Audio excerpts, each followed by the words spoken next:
এই সম্বন্ধে বহু শাস্ত্রপ্রমাণ আছে, শাস্ত্রপ্রমাণ বলতে গেলে তো সবাই চলে যাবে, কথাগুলি ধরিয়ে দিয়েছি। এগুলো আপনারা শ্রী চৈতন্য চরিতামৃতে বিস্তৃতভাবে পাবেন। আচ্ছা, এই বললেন। আর আমাদের আচার্যগণ, দিব্যস্বামী প্রমুখ আচার্যগণ, তারা ওই মাঠ কাব্যের শ্লোক উদ্ধার করে দেখালেন যে এইরকম ভাবে দর্শনটা হয়। প্রত্যেক বস্তুকে একটা দূরদর্শন থেকে নির্বিশেষিত প্রতীত হয়। যেমন আপনি এই আলোটাকে যদি দূর থেকে দেখেন, কেবল একটা জ্যোতি দেখবেন, তার বিশেষত্ব উপলব্ধি হবে না। কিন্তু যতই নিকটে আসবেন ততই তার একটা বিশেষত্ব উপলব্ধি হবে, এবং একবারে কাছে এলে দেখতে পাবেন তার ভিতরে আলোটা রয়েছে, তার আরো বিশেষ জ্ঞান তারাও হবে। কিন্তু অতি দূর থেকে এটা হয় না, হবে না।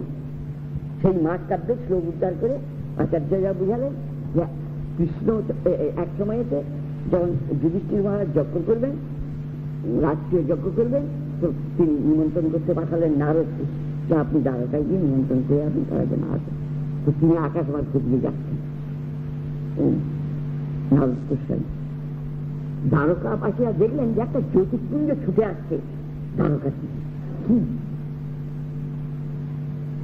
দেখি সকলে তাকাতে লাগলেন, একটা জ্যোতিপুঞ্জ ছুটে আসছে, তার বিশেষত্ব গুলো দিয়েছে, কেবল একটা জ্যোতি দেখতে।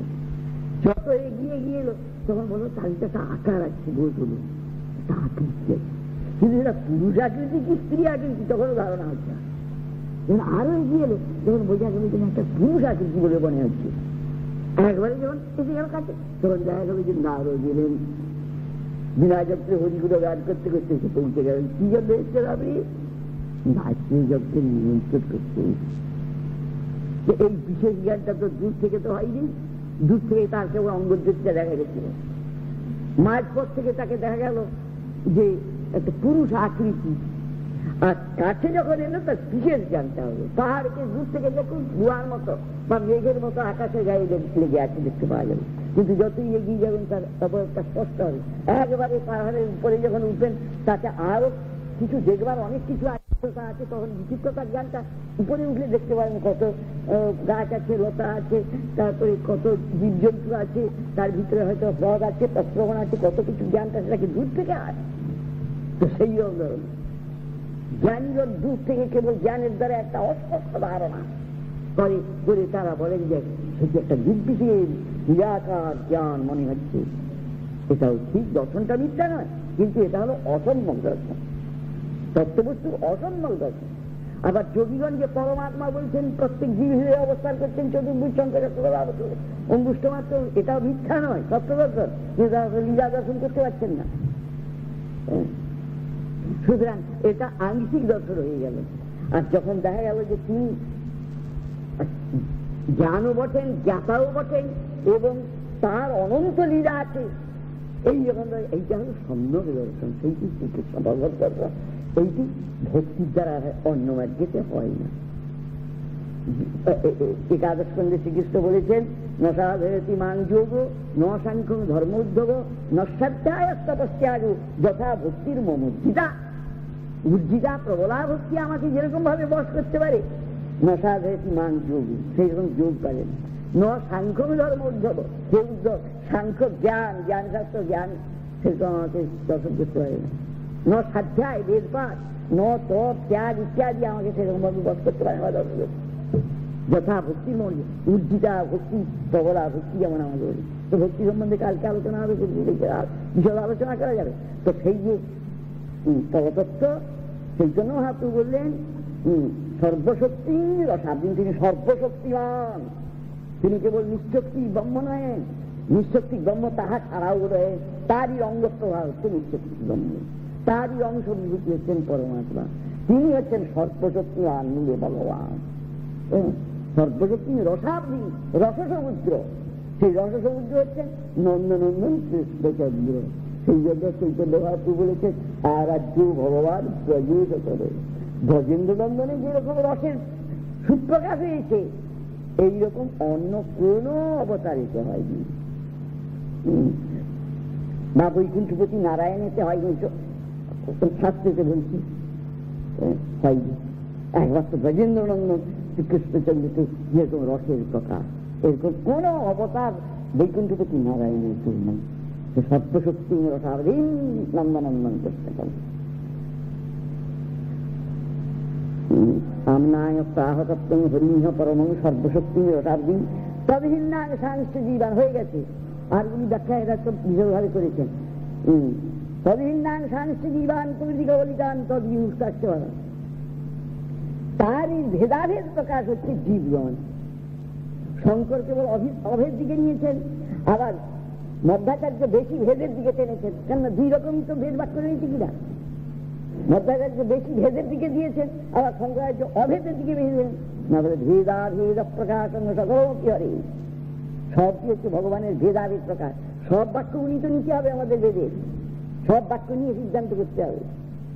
তো অভেদ এক বিচারে অভেদ জীবে চলে আছে, আবার এক বিচারে ভেদ আছে। অভেদ কোন বিচারেতে? চেতনস্তাৎ অভেদ। ভগবান চেতন আর ভগবানের অন্য অংশ তো জীব, বা পরাশক্তির অংশ জীব, বা চেতনা ততস্থা শক্তির অংশ জীব, সেটা হচ্ছে চেতনা শক্তি, তার অংশ জীব বলে। চেতনস্তাৎ অভেদ, চেতন বলে দুই চেতন, সেই জন্য অভেদ। আগুন, আগুনের কলা, আগুনের কলাও বলতে পারে আমি আগুন, বা তাকে যদি আমরা বলা যায় আগুনের কলাটাকে যদি আগুন বলা যায়, ভুল বলা হবে কি? ঠিকই বলা হবে, আগুনের কলা আগুন। চেতনস্তাৎ অভেদ, দুই চেতন বলে অভেদ। আর ভেদ কোন অংশতে? অনুস্তাৎ বিভুস্তাৎ ভেদ। জীব হচ্ছে অনু আর ভগবান হচ্ছেন বিভু। এই অংশে মায়াধীশ, মায়াবশ, ঈশ্বরের জীবে। ভগবান হরি সর্বদা মায়াধীশ, মায়া তাকে অভিভূত করতে পারে না, কিন্তু জীব মায়াবশে যোগ্য তত্ত্ব, মায়ার দ্বারা অভিভূত হয়ে যায়। এইখানে তো এই প্রকার জীব, যেমন জীব ভেদাভেদ প্রকাশ, সেই রকম জগৎ ভেদাভেদ প্রকাশ। জগৎ তার মায়া শক্তির প্রকাশ। তো শক্তি বিচারেতে ভগবানের থেকে পৃথক করা যায় না। ভগবানের শক্তি তো আমার শক্তিকে আমার থেকে পৃথক করে রাখা যাবে কি? থাকতে পারে না, বলা যায় না। কিন্তু শক্তির আলাদা যে সত্তা আছে, এটাও প্রতীত হয়।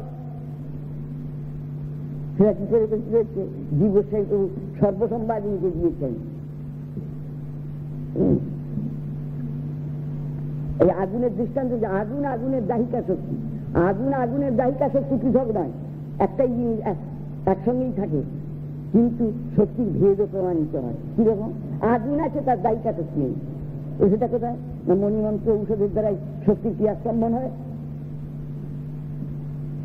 মণিমন্ত্র ঔষধের দ্বারাই শক্তির ক্রিয়াকে স্তম্ভন করে দিলে আগুনে হাত দেন পুড়বে না। এর দ্বারাই ভেদ প্রমাণিত হয়। এবং এইটা যে কত পরিমাণে ভেদ আর কত পরিমাণে অভেদ, এ আমরা মেপে কষে দিতে পারবো না বলে মেপে কষা দেওয়া চলে না। তিনি যখন অভেদ রূপেতে প্রকাশিত হয়ে যাবেন, আরো ভেদ করতে পারবেন না।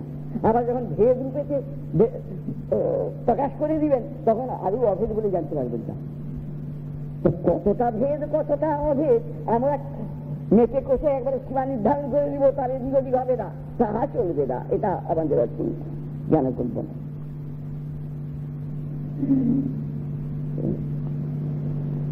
ভেদাভেদ প্রকাশ সকলমতি হরে, এই পর্যন্ত হলো দর্শন। এইখানে তো ভগবান হরি, আমাদের চৈতন্যদেবের মতে হরি নিত্য, হরির ধাম নিত্য, তার বিগ্রহ নিত্য, তার নাম নিত্য, তার লীলা নিত্যা। তিনি চরণেতে নিত্য সবিশেষ, এবং তিনি হচ্ছেন সেই অখিলভ্রান্ত শ্রীকৃষ্ণচন্দ্র। তিনি হচ্ছেন পূর্ণ ব্রহ্ম, পরাৎপর পুরুষ, তার উপরে কেউ নেই, তার সমান কেউ নেই। সবই তার শক্তির প্রকাশ। এই জগৎ হচ্ছে তার মায়া শক্তির প্রকাশ, আর আমরা জীবন, আমরা হচ্ছে তার জীব শক্তি বা তপস্যা শক্তির প্রকাশ। আর আমরা যে তার বৈকুণ্ঠ গোলক প্রভৃতি নিত্যধামের কথা শুনছি, নিত্য লীলার কথা শাস্ত্রে শুনছি, সেটা হচ্ছে তার চিৎ শক্তির প্রকাশ। তার বহু শক্তি আছে, তার মধ্যে এই তিন শক্তি প্রধান: চিৎ শক্তি, জীব শক্তি, মায়া শক্তি না। তো এই দর্শনের থেকেই আমাদের এই প্রকার যদি দর্শন, সবই তার শক্তিটা যে তিন শক্তিমান, এই সবটা নিয়ে অদ্বৈত একটাইটা। তো জ্ঞানী সম্প্রদায়ের মতে এখন শেষ কথাটা বলে শেষ করে দিচ্ছি, একটা খুব সংক্ষেপ কথা ইয়েতে দিয়েছে বড়দের বিদ্যাভূষণ। এইটা মনে রাখতে যাচ্ছে যে জ্ঞানীগণের সঙ্গে আর ভক্তদের সঙ্গে পার্থক্য কোথায়। জ্ঞানীগণ বলছেন চরণে, জ্ঞানী বলতে জ্ঞানী সম্প্রদায়, সংকর্ষণ জ্ঞানী সম্প্রদায়। তারা বলতেন যে একটা জ্ঞান সমুদ্র রয়েছে, সে নিজ তরঙ্গ, তার তরঙ্গ। আর ভক্তগণ বলছে তার তরঙ্গায়িত সমুদ্র, তার তরঙ্গ রয়েছে, জ্ঞানের তরঙ্গায়। আচ্ছা বলুন তো, একটা সমুদ্রটা পড়ে আছে, চুপচাপ করে পড়ে আছে, স্থির হয়ে আছে, সেইটা দেখতে আনন্দ হয়, বা সেই সমুদ্র নিবেদিত হচ্ছে, ভগবান তরঙ্গায়িত হচ্ছে, সেইটা দেখতে দেখে আনন্দ হয়? বলুন তো আপনারা, কোনটা দেখতে চান? পুরীর সমুদ্র দেখতে আনন্দ হয় না দ্বারকার সমুদ্র দেখে সপ্তাহান্ত কথা শুনতে পাই, চুপচাপ করে পড়ে আছে, সেটা দেখে বেশি আনন্দ হয়?